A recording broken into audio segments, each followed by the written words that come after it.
como a gente era doutrinado, não tem uma palavra melhor, como a gente era doutrinado a aprender a pesquisar, então basicamente você aprendia palavra-chave sobre como pesquisar alguma coisa. Era quase como se a culpa fosse tua. Ah, nossa, eu pesquisei algo e não achei. Ah, fulano não sabe nem pesquisar. Hoje não. Hoje é a gente que não conseguiu entender suas diferentes formas de pesquisar.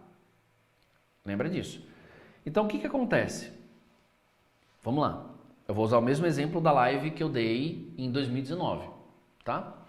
Cara, é muito foda isso.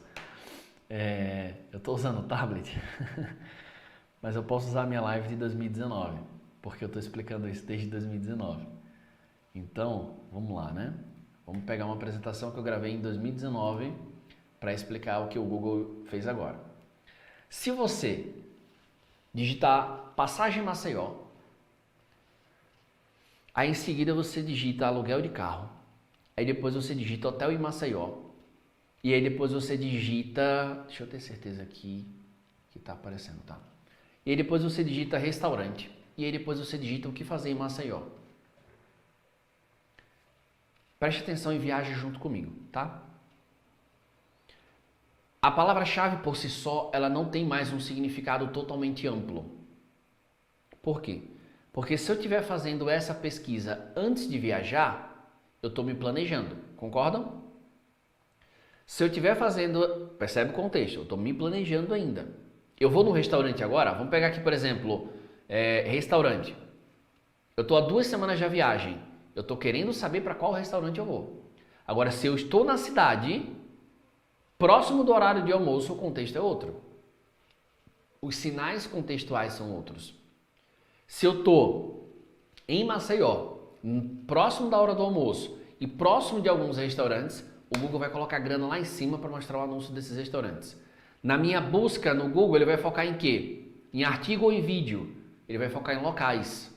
Por quê? Porque eu estou próximo desses locais procurando por um local para almoçar. Então, o que eu expliquei para quem em abril de 2019? Que segmentação mudou a regra ao ponto de o momento faz tanta diferença ou mais diferença do que a própria segmentação.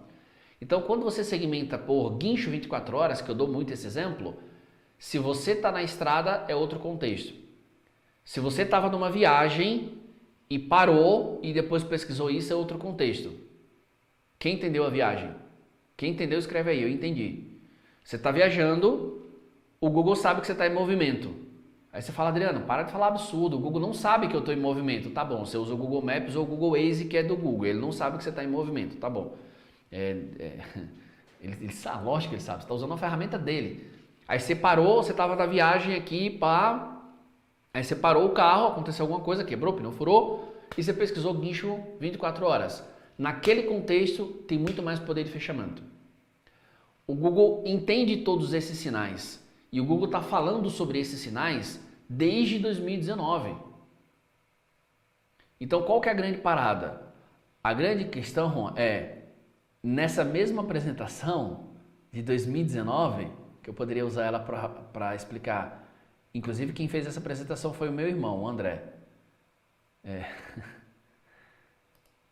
O que eu expliquei em 2019? Que palavra-chave não é mais o centro do Google Ads. A gente tem vários sinais contextuais. Dispositivo, horário, dia da semana, local, interesse, parceiros de pesquisa, dados demográficos, browser, tipo de dispositivo, e hoje tem muito mais, mas que isso não está disponível para a gente. Então, o que o Google traz para a gente? Em alguns mercados, a gente não tem padrão de pesquisa e não teremos. Quem está em algum mercado assim? Só para eu entender. Presta atenção, galera. Olha para mim aqui.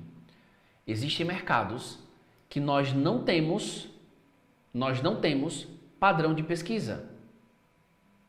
O que isso quer dizer na prática? Que a sua tentativa de descobrir qual é a palavra-chave que vai performar é praticamente inútil. Por quê? Porque toda hora o seu público ele vai ter uma evolução. Então, quando a gente entende isso, a gente começa a entender que não é o Google Ads que está complexo, não é o Google Ads que está reinventando a roda.